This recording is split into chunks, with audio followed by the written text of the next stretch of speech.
So a friend of the shop, his name is Reg Mullet.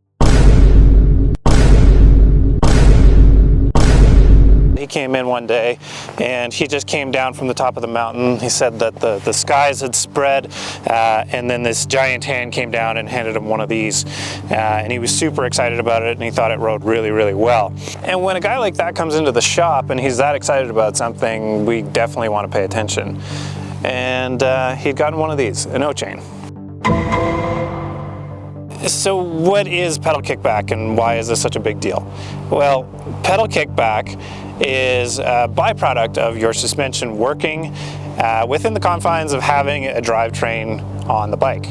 So when your bike compresses, there are forces placed onto the drivetrain, your clutch is moving, and occasionally your pedals are going to feel like they're kicking back just like this. So there's definitely some bikes that are going to benefit from this more than others.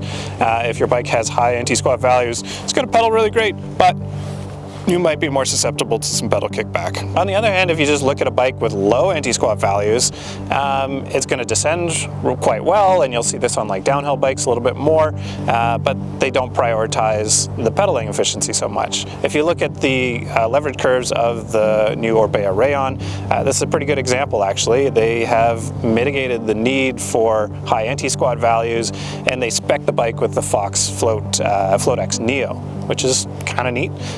I actually found it pedaled pretty good, but it seems like all the bikes these days do anyways. Now that's not to say that your bike won't benefit from it unless you have high anti-squat values. The reality is, so long as you have a chain on your bike, you're going to feel some sort of tension. If you haven't tried it, I'd recommend going to the top of your lap, take your chain off, and then go ride down. See how that suspension feels. I think you will notice that it does feel a little bit better and there's less tension there overall. And that's exactly what these designers are trying to mitigate. And just to go through a couple of these different things, this is the Ochain. This one fits on your chain ring. You do need a 104 BCD chain ring to go around it. They make their own. Wolftooth makes some really good ones too. North Shore Billet, we stock all of those. And if you have a DT350 Deg hub, you can install one of these. This is the Deg DF kit. It allows for a little bit of float here. You can change it, 3 different modes. Drop it in like that. And then you have the movement around there before the ratchet engages. Jeff Kendallweed made a video where he did a blind test and he tested a number of these devices with timed laps, and he found that there was no real benefit to it. He didn't notice the difference, he didn't feel it, and the results didn't really change much.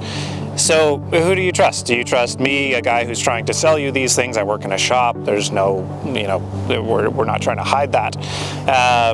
Do you trust Jeff, who's making videos with like clickbait titles like ours that you're probably clicking on right now, and making a living doing that, trying to stir the pot a little bit. And then on the other hand, if you look at the World Cup DH, how many of those bikes have Ochains on them or using Sidekick hubs or things like that? Someone might be asking, well, why don't I just get a low engagement hub and then I don't have to worry about it? It's kind of doing the same thing, isn't it? Well, not quite.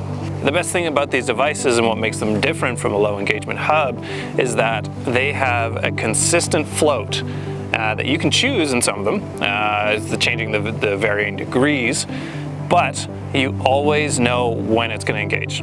If you're running 12 degrees, you've got 12 degrees before it starts.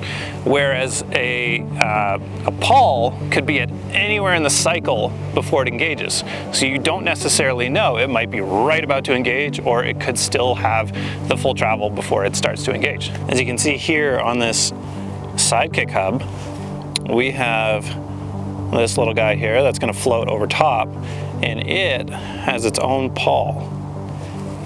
Let's turn that around. Let's see here. So now that we've put it in place, this is the only little pawl here that's going to be engaging until you put the force down on your pedals, and it's going to spread those other pawls into action. So until you do that, that's the only one that's actually touching the drive ring. And then once you go, you've got your 18 degrees, pushes in, the other pawls spread, and you're back engaged. Anecdotally, we have one of our ambassadors, Morgan, who's been running the Ochain all season, and he says that he hasn't ridden or charged this hard in a long time.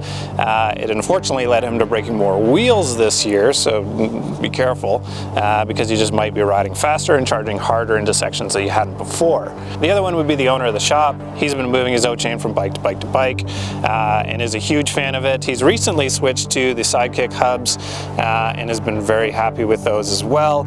These new E13 carbon wheels and even the new grappler alloy ones have been really, really nice. One of our senior mechanics, Mikhail, he's been loving his too. He was one of the first ones to actually get it after Reg had come into the shop. Our warranty guy, Walton's on it. Our sales manager, Ben, is on it.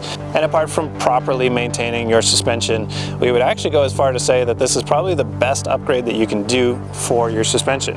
You're going to increase your traction. It's going to give you a much better ride feel. It'll be really hard to go back to anything without one. Is it snake oil? Well, we don't really think so. Our customers love them. Our staff love them.